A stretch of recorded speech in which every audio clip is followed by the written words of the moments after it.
welcome to the Dub Show. I appreciate you guys, man. Check me out. I caught an L at a young age, stretched out. Getting 24, homie, I got 5 out. Now on YouTube, trying to get a paper route. Coming till you know the deal, we on some grown shit. He's doing his thing, man. Crazy. There he is, too. That's ODM. What's up, ODM? What's up, players? What's up, my brother? That is for the gente, that is ODM from Lighter Shade of Brown. Yes, it is, indeed. How you doing, my brother? Hey, we appreciate you tapping in with us, sir. No, man, it's a pleasure, bro. I mean, I watch all you guys, do your thing on individual channels. I mean, I'm still trying to learn who's who, but I mean, me myself being new to the podcast game, bro, it's an honor, man. I'm just honored to be in here, and I'm here because of Derek Mallory, man, which is a fucking podcast soldier. You know what I'm saying? So that's my brother right there, man. He's been day one right there, man. So shout outs to him, man. But I see you guys got it popping, man. What's up? I see you guys got that Latino, that Chicano rap topic going on, man. Oh, What's up? It's definitely on the tongues of everybody right now, man. Especially with Cornejo, me being a big fan of him, and then seeing him dragged into it, and then Little Rob, man. We all know Little Rob's a legend in the game. Yeah. How do you feel being one of the pioneers in the game, though, bro? You're way before all this and all that, bro. You and doing it. It's a trip because when we came out in 89, 90, man, there was no Chicano rap label. You know what I'm saying? Meaning not as a record label, but as to be labeled as Chicano rap. A genre. That genre, thank you. So that came later on, you know what I'm saying? But when we came out, dude, we was doing hip hop. I grew up on Rakim. I grew up on Big Daddy Kane. I grew up on LL Cool J, Ice Cube. That's rap, period. So then there was a subcategory or this category that came out, and when the Capones and Little Blackies and what I'm saying, all these cats that I was working with, because I did produce a lot of their earlier music. What I'm saying, it was created. I tell you, the first time I heard of the Chicano rap label being labeled as that is when I walked into Warehouse back in the day, Records, for those that know, and, Musicland Warehouse. There you go. And we used to be, Lighter Shade used to be next to LL Cool J because it would be in alphabetical order, right?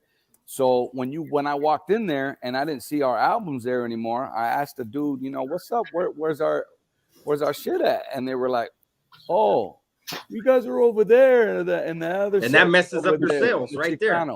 That messes not only the sales, but it segregates us, bro. Yes, once again. Absolutely. So I didn't understand it. I didn't like it because, again, I come from a hip hop era, late 70s, 80s. You know what I'm saying? And what I learned was hip hop. Now, for those that question the fact that, well, you guys came out with an album, Brown and Proud, and well, hell yeah, motherfucker, I'm still Brown and Proud, but don't get it twisted. Like, I'm still brown, you know what I'm saying? But by the same token, I'm just educating on those that don't know where this term Chicano rap came from, because it definitely wasn't from us. Yeah, and me and Dubs discuss that all the time. We talk about it, and we say it's just another label that's put on us. But it's a label I think our own people put on us, man, because they wanted to be something different. When at the end of the day, man, we're not trying to be different. We're trying to get social status of equality. We want to be equal. Like you said, you were right next to LL. You were there next to a GOAT, right? Right. And then by that label being placed on you, then they segregated you and they moved you up out of the way, man. And that right there does affect a lot of, it affects a lot. And right. People don't understand that, man. No, a whole culture. I mean, and not only just our culture, but those that are looking in on the outside. I had, I was talking to Money B the other day from Digital Underground, and I was like, bro, what are your thoughts on that? And he was like, bro, I go, do you see us as Chicano rap? He goes, nah, man, I don't look at y'all like that, man. He goes, first off, from the Bay, Mexicans and blacks are different up here. Yeah. You know what I'm saying? Down, but I didn't know about any of that until I came to LA, and he's talking about back in the day, whatever. But I guess long story short, he was like, man, y'all just hip hop. Y'all are rap to me. You know what I'm saying? And I says, okay, cool. And I've been getting everybody's different perspectives on it. Some older heads, but it's like the newer generation is just a lot of them don't know. They just put us all in that box. And when I mean by newer generation, I mean, this generation that's doing it right now, which is crazy because, one thing I do want to speak on is these cats, like I heard you talking about the Drummer Boys and, like the Misfit Soto, that motherfucker gets down. Like he don't even consider himself that. But like, I mean, newer cats of this era, bro, like you could tell their stilo came from fucking Pac, came from fucking West Coast greats. So, you know, you can't really call them Chicano rap. You know what I'm saying? And I don't think anybody is, now that I'm saying that. In retrospect, I'm thinking I heard the term last week for the first time that Chicano rap is dead and it's like resurrecting again. So to me, and I'm still learning too, but the Chicano rap label would be the gangster motherfuckers from like, you know, 95, 96. That 90s era. Yeah, that mid 90s to about 99, 2000. That's when it ended, really. Right. And shout outs to Conejo, man. Like, dude, I rock with, I produced one of his first 2 tracks, man. You Ain't the Homie No More. And all those fools used to come to the studio, man. Here, when we laid down our third album, we kind of paused. It was the Laying in the Cut 94. I started getting into production, bro. And that's when I produced like Slow Pain's first album, you know, the Baby OG. And then a lot of cats don't know that I was behind that production. So when I started doing that, it was like boom, boom, boom. All the Mexican rappers started flooding in. You know what I'm saying? But I started meeting new ones. Like Onel, I met him like in 90, shit, bro. It must have been like 97, 98 is when he came through the pad. And we did those tracks. And then Marro, and who is Brown Shady now. And these are cats you may or may not have heard of. I had a compilation called Brown Royal Kingpins, and it had In These Times, and it had Mary Jane. And around the time, a lot of these record labels were doing it. 805 Underground, fucking, you know, Royalty, Low Profile Records. I mean, these were all the labels that were doing it at that time. I'm sure I'm missing some. But that was deep in the heart of the Chicano rap scene. It's just us. We were, meaning us. I don't think Frank V's considered Chicano rap. I just think because he was way before that label as well. But we all just, you know, worked together collectively because, you know, that's our hand. That's a lot of these cats considered us OGs, even like in 99, you know, because, you know, we had set that wave. We, you know what I'm saying? The foundation for it, if you will. So absolutely. You know, that's all I really got to say about that. You know, I just it's just a trip. Here we are 30 plus years later and we're talking about it. Doing it. Here's Sacred. She's from Whittier. She got a question for you, my brother. Oh, what's up? I'm sorry, I was just ranting. You're fine. First off, I just want to say, like, I'm fangirling over here because I've been following your career. And then when I found out that you had a YouTube channel, I've been on it, seeing you and your family. Like, it's a beautiful thing. So oh, shit. Appreciate it. Hey, so shout out to RBG fan, baby. Exactly. Hey, thank you. I'll be right back. I've heard other, specifically like Mexican American rappers, people that are involved in hip hop, say that there's usually this disconnect when it comes to artists and the industry where they don't know where to put them. They don't know how to market a Latino audience per se. Right. If it's not necessarily little mama, right? Go ahead. You're right. You know, if it has something to do with hip hop and or rap, that there's just this sort of disconnect when it comes to the labels and also to even to some of the consumers where they're just like labeling everyone a Mexican, and then all of a sudden now it turns into whoever's brown is also a Chicano rapper. You know what I mean? Like, are you speaking on corporate like level, like record labels, or Chicano rap labels? Well, then also therein lies another difference, right? Because I was actually speaking on corporate, and then also I also should acknowledge that there are a lot of Chicano hip hop rappers, a lot of hip hop artists, Mexican American artists, people from all different countries that are doing it independently and doing it very well for themselves. Absolutely. Well, you know, the game has definitely changed. I mean, it goes back to like, mommy, say hi. She's so cute. That's what it's about. Hi. So Vicky. All right. Hold on, baby. Tell mommy, give me some popcorn. Go. Get popcorn. Hurry.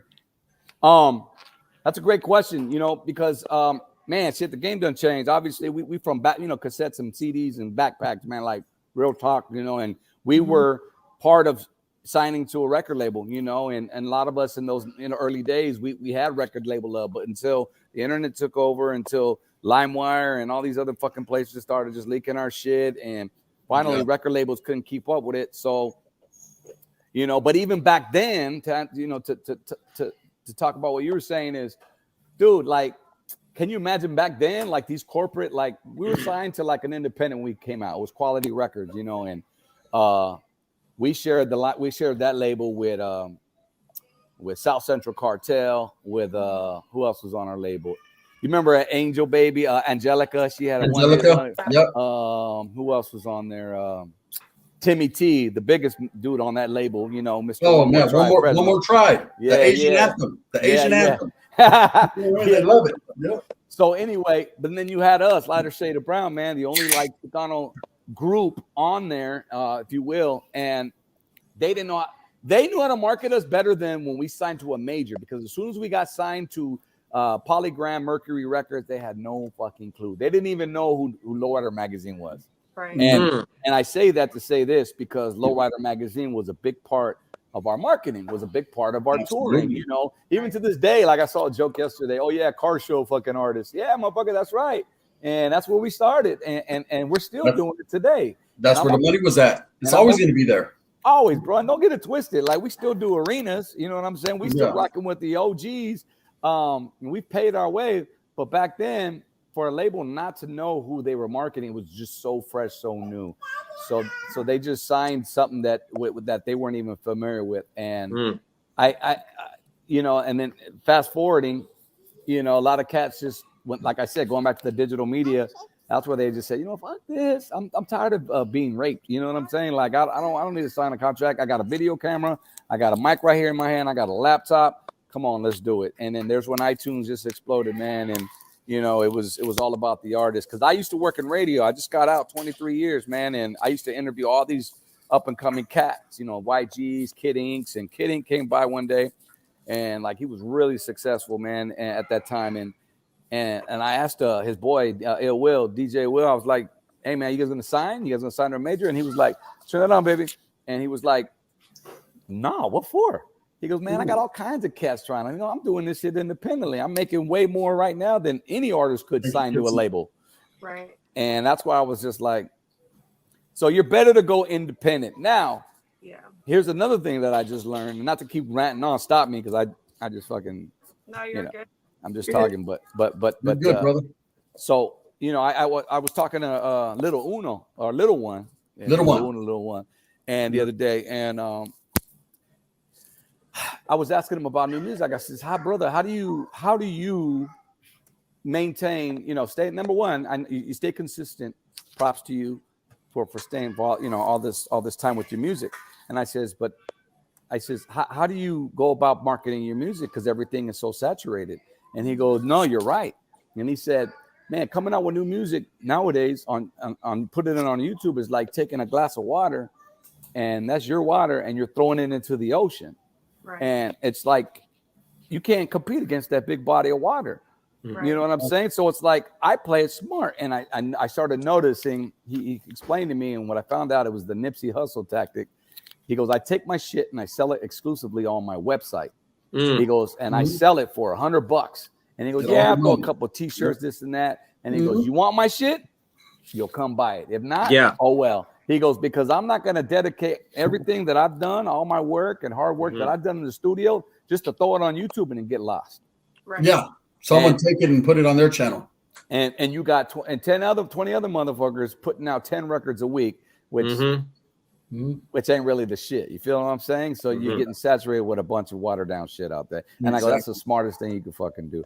So I don't know if that answered any of your question, but that's it did, my brother. You know what? So me and Dubs, with all this going on, man, all this Chicano rap labeling and the king of rap, I think everybody's talented. I think everybody deserves their accolades. I think everybody deserves, you know, what they've done for opening the doors for more Latino artists, more, you know, doesn't matter what you are, man, brown artists. I think when I think of Lighter Shade of Brown, Kid Frost, I don't think Chicano rap, man. I think hip hop to the core. I think you guys were some of the first ones doing it that really opened my eyes as a youngster. I was like, we got him. We got one. You know what I mean? Right. I mean, I'm from up north, man, so it didn't matter north, south, none of that mattered. But I have a question for you. What do you think about people like Julio Gotos, who's trying to transcend and open the doors for collabs from Latinos from up north and down south to come together, man? Do you think it's a good thing, or I mean, obviously it has to be a good thing, Honestly, Gunner, me personally, bro, like Yeah. as a hip hop artist, Yeah. as a hip hop person, period. If we're talking hip hop, hell no, I don't think it's wrong. Yeah. I don't. I feel like, shit gets twisted when politics get involved. There it is. And I'm just gonna leave it at that. See, and that's like the question right here. William Pender asked, why do you think Dr. Dre never signed any artist of the Mexican rap genre? And this is the thing. I've mentioned this is my opinion. I've mentioned this several times in several videos. The problem with a lot of raza that rap is they're yelling their barrios out. They're promoting their affiliations to organizations that scare the industry. They need to stop doing that. You know what I mean? Rap and let your bars speak for themselves. The Crips and Bloods, they were gangs, but they didn't have organized crime behind them. That's what scares the industry when it comes to raza. We're not going to get into that stuff, but the industry is afraid of that. And when rappers keep showing their affiliation to those things, they keep the doors closed. That's just my opinion. Facts. Yep. It scares. When you're dealing with record labels and big Hollywood type groups like that, they're scared, man. They're scared of the unknown and they're scared of what they do know. And that's why I think it's up to people like you who have set a foundation down and the new artists to separate themselves from that. I know it sells, man. I know people want to see the hoods and all that, but man, when it's about music, it needs to be about music. If you're truly talented and you're musically inclined and you got the hip hop, you got the stilo, I think people are going to recognize that and come to you. Kind of like we were just talking about before you jumped on, my brother Cypress Hill. And people asked if Cypress Hill was considered Chicano rap. I said, absolutely not. I consider them more of a rock rap. They crossed all genres, all barriers. You know what I mean? Well, I'll tell you something about that. And this is where, me and us and our group and Be Real and them, kind of, we're a little bit different because no, we weren't put in that Chicano rap. We weren't considered a Chicano rap labeled, but we were still doing Chicanoism, if you would, in our music. The first Brown and Proud album. I mean, shit, we talked about Pancho Villa. We talked about being Brown and Proud, sticking a La Cultura, even back in those days. And as a youngster, I was still learning but I was, still, part of that movement, the beginning of that. And Brother Frost, he started it. And, we was the first group mainstream to come out. And motherfuckers lost their mind when we did that. It was like we made people proud to fucking claim. You know what I'm saying? Oh, somebody's doing it. Like I love hip hop already, the Mexicans were saying back then. But the fact that one of ours is doing it, shit, that's what I was being told. You know what I'm saying? At that time and still to this day. But with Cypress purposely, if you look on their first album, the one with Killer Man and all that, it's a red cassette cover. And you notice they're on with their hoods on and they're not showing their face. They did that strategically because they didn't want to be put in that Latino box. I heard it from B Real himself. And it made sense because when you looked at the cover, when you heard their music, because back then we used to look at CDs and look at cassettes, it was like, oh, shit is dope, man. Let me check them out. Oh, how come there's no pics of them? Oh, because they didn't want you to, identify. They wanted to hook you first. Then you didn't matter what they look like. But you know what's the trip, brother? It's unfortunate that our people have to do that. It's unfortunate we have to do it, but that's the way of the world. This is the world and we're just in it. But it's so unfortunate, man, when it comes to music and hip hop that we have to do that. You know what I mean? It should just be like based on your talents and how you're coming. I used to say the same thing about East Coast versus West Coast. Like, shit, here we are going to the East Coast, going to the South, trying to promote our shit. Not only were we from the West Coast at that time, because the struggles back then between East Coast and West Coast, but we were fucking Mexicans trying to go there and work rap. We had it double hard.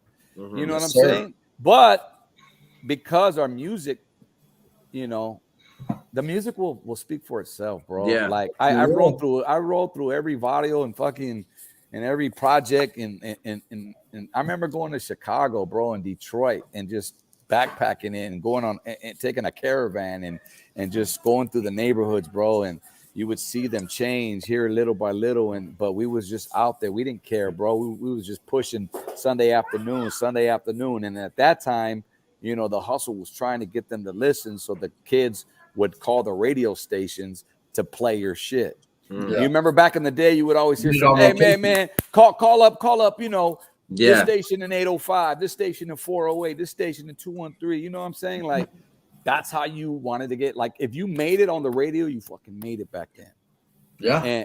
And so that was it. That was our only goal. That was what we set out to do, bro. And we did it. You know what I'm saying? Like, yeah, because music can bring either unity or division, you know? Music goes a long ways. yeah. It's a universal language. Go ahead, Sacred. One of the things that I always loved about hip hop, even as a young child, was the fact that, like, I'm a big nerd. So if I like something, I learn all about it, and I learn what influenced it. And takes me down a million rabbit holes. Okay.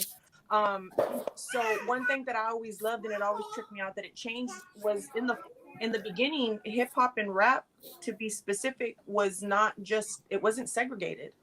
Like when that first block party happened at that birthday party, and I forgot who the spinner was, like that was an Afro-Latino man, you know what I mean? Like he was part either Puerto Rican or Dominican, you know what I mean? He had he came from a Spanish speaking household, and he just happened to be, you know, spinning hip hop and rap, you know what I mean? And then that became a genre. But to the point that you were making about Cypress Hill and covering their face on their album, like when people are trying to break barriers, sometimes it takes those strategic moves to get people to pay attention. You know what I mean? So they don't get pigeonholed. And I think it's a beautiful thing when somebody can let their art speak for themselves like that, and then just have the confidence and the courage foremost, you know what I mean, to say, here it is, and we're gonna take a chance, and you're gonna take a chance, and hopefully, you know, something beautiful is gonna come out of it. Yeah. You know, go ahead. Real quick, you have a channel, right? Yeah, brother. I put it up, Brenda.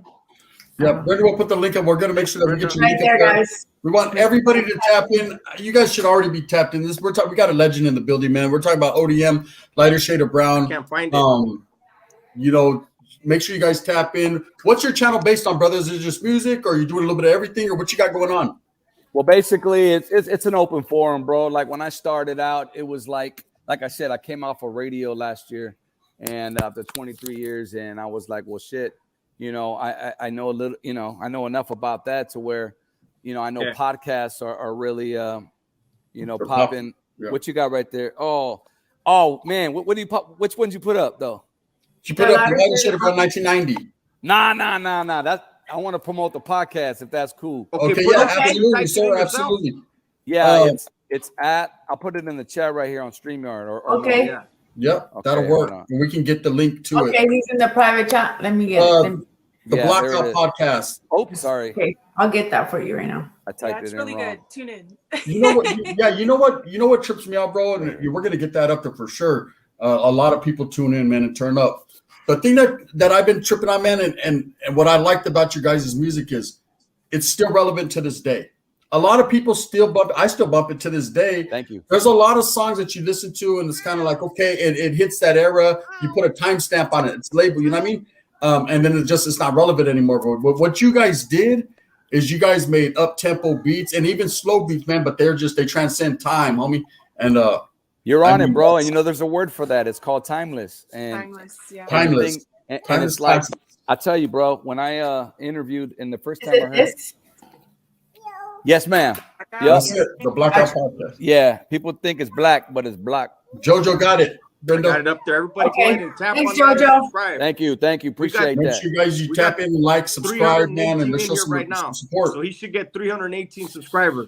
We appreciate you guys so much.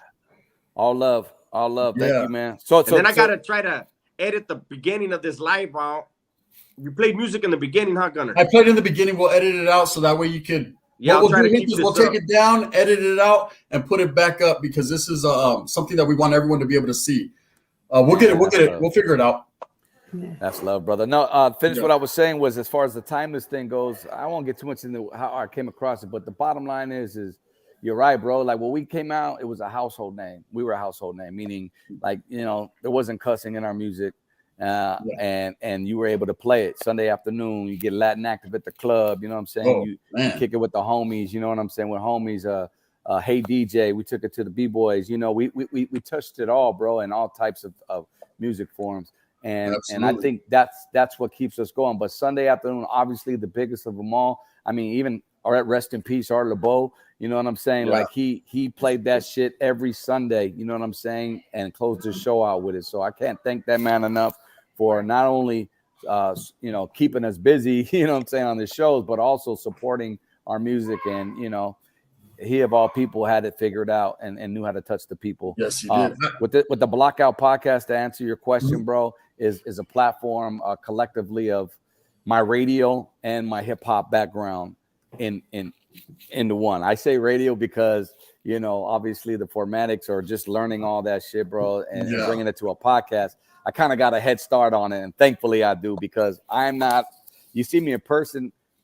I'm a people person, and I like to talk, but like I don't really converse on a lot of topics or issues. I kind of keep it low key. I'm very picky, but when I get into music, bro, like I'm really onto that. So that's what the platform's about, and it's just about reaching out. I know, shout out to Tony A, Rhodium Radio, man. Like everybody that he's worked with or had on there, pretty much is coming by my channel right now as well, and others as well. Like absolutely, like I said, I mean, we've had anybody from from the OGs, Rodney O, Joe Cooley. We had Money B, we had KK Second to None. We're tapping into them, but also the newer artists too. I mean, we just had Doughboy 909. He's from the area. We're based out of the Inland Empire, so I mean, but at the same token, we're just creating a platform like yourselves, but it's musical meets current events, man, and that's really what it is. I'm trying to separate it from a radio station, because I hear you, my brother, and podcasting is the thing now. It's definitely the thing. People want to hear the stories.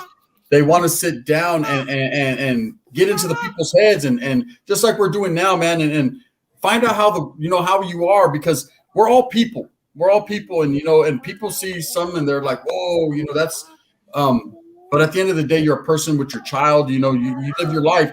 One thing I wanted to ask you, man, with the untimely passing of your partner, man, how is touring going? That to me, that man, that's I couldn't even fathom losing a partner as close like that. Especially someone who you guys were in the game together for so long. How do you continue to? Did you add someone to the group, or do you just kind of how do you go about that? No, it's a great question. So since 2016, since Bobby passed away, yeah, baby. Since Bobby passed away, man, we had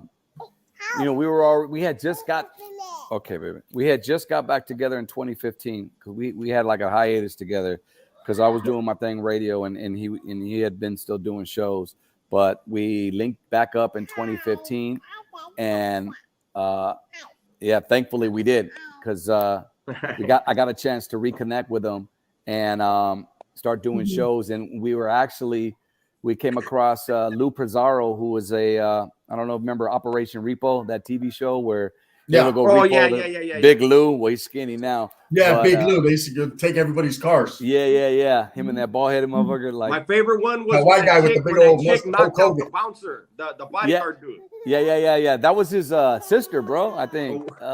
His sister ended up taking over. Anyway, Big Lou. He showed interest in our group because he's also a producer, and he said, "I want to do a reality show on you and DWTX, man." And that happened at our LeBeau show in 2015. And that was our first show back after so many years. Anyway, long story short, we started filming that, and lo and behold, we lost our partner, man. And so when that happened, we just kind of, all right, open it. You can put makeup on. Okay, here. And hold on first. My dad first, man. Hang on. No, you got to. No doubt about it. Just to remind you guys, we got about 5 more minutes, and then we're gonna head over to Brenda's channel.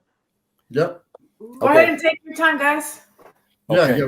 Let's see what the homeboy has to say, and then we'll definitely take it to Brenda's channel next. Gente. Yeah. Right. No sure. Okay, I'll hurry up. So you're good, brother. So then we started, we kept it going. I had a DJ at the time, and DJ Devin, and we were like, well, let's take this year, to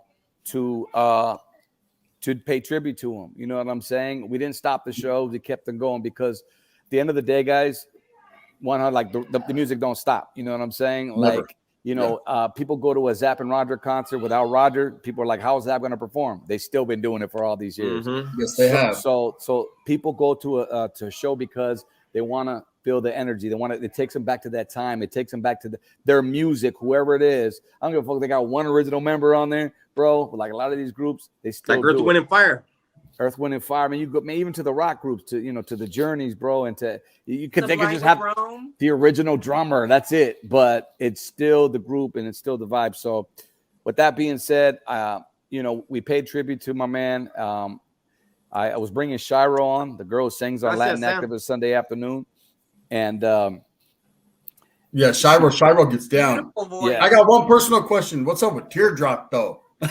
Bro, she's like MIA, my dog. Like she just damn Teardrop, dude. I get more requests for her than Sunday afternoon, homie. I'm telling you right now. Hey, I had a poster of Teardrop back in the days. Yeah. I see the Mexican female. Don't you get with? I was on it. Yeah, she looked good too, man. Right now, for you know what I'm saying. She man, she was really bad, good. bro. Last time I saw her though was when we were doing that reality show. We did our last show up in LA, man. That was like 2016.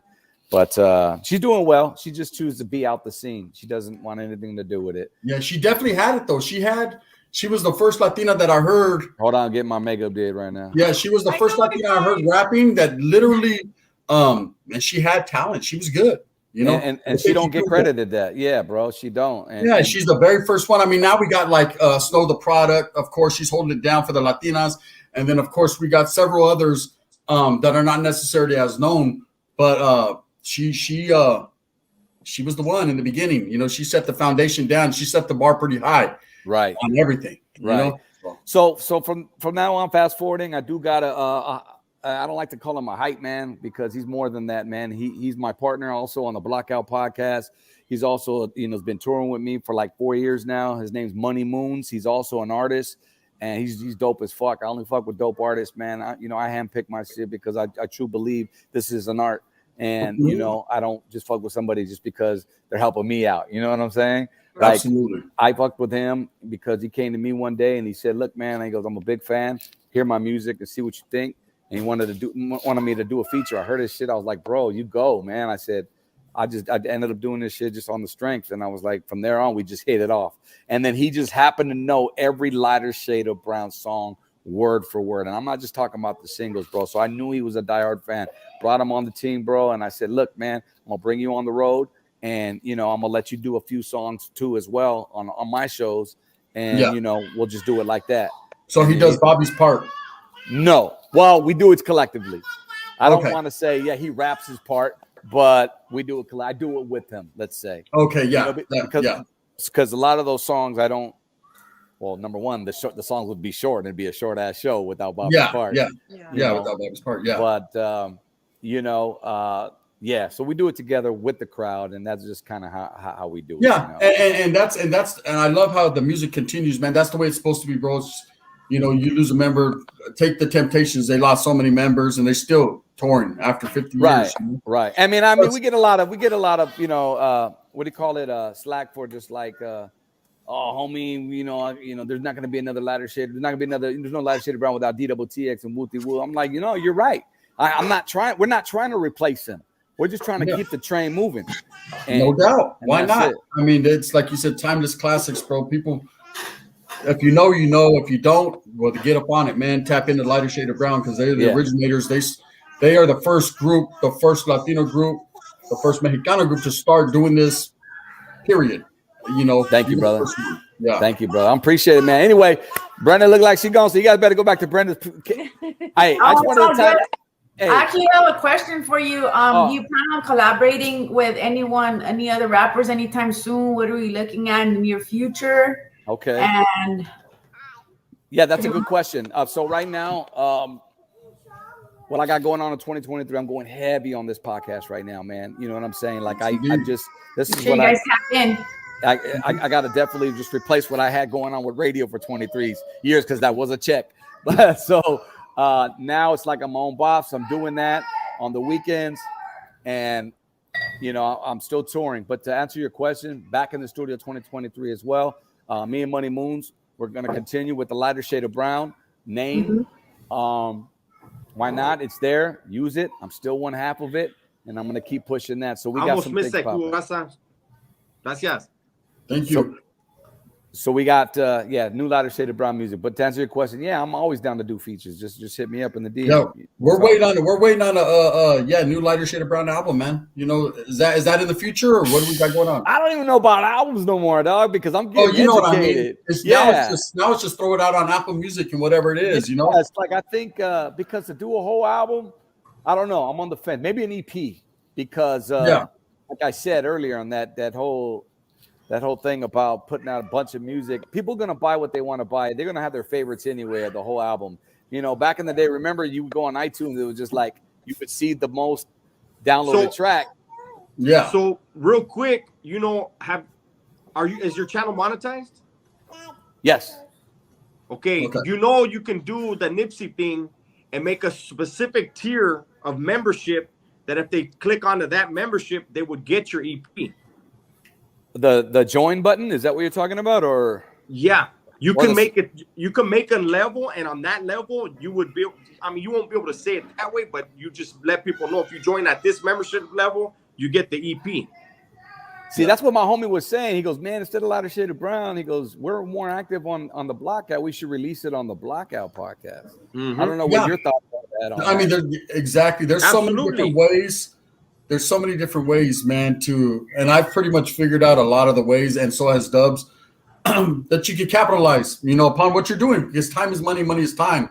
Right. But yeah, there's so many different ways you can go with that podcast. As far as you're doing what you're doing, it's a great thing, but there's things behind the scenes where you can capitalize and come up, man. Absolutely, bro. I mean, like I said, like, you know, I'm sorry, what was your name, with the glasses? Oh, Sacred. Like Sacred said, bro, we've been doing this family YouTube channel for like 5 years now. And trust me, I learned all the analytics and all that and different ways of pushing it. And because if we just leave it alone for Google ads, we're not going to fucking get rich out that shit. You know what I'm saying? If I'm doing this, at the end of the day, my family's got to eat too. So I got to be more effective and smarter about, you know, how we do that. Like you say, time is money, man. So like, and there's definitely ways, man. I've helped a lot of people behind the scenes where I've helped their channel flip from, man, they were like, whoa, I can't believe just overnight. There's just certain tricks and little things that I've learned from some real big podcasters. I'm talking about guys with millions and millions and millions of subscribers, right? That have laced me up. And so I try to spread that to the head, you know. That's dope, bro. And like they always say, like when somebody helps me, bro, I'm like, dude, how am I going to be able to pay? You're like, man, don't worry about it. Just pay it forward. It's never with me. It's never none of that. It's just love. You know what I mean? I watch you guys, man. Like I said, man. There you go. For those of you that don't know, I listened to this man's music as a young kid. I listened to this man's music, and now, fire. A lot of people, they don't know, bro. You know where that comes from. That comes from Earth, Wind, and Fire, homie. Right. I'm already knowing, G. I stay watching, man. Anyway, the hyenas over here yelling at me. I got to get back over here, man. They're asking if you have an Instagram also. For the Blackout podcast, yes. But my personal one, which you can find everything on there, is The Real ODM. Okay. I'll type it in the comments here on the StreamYard.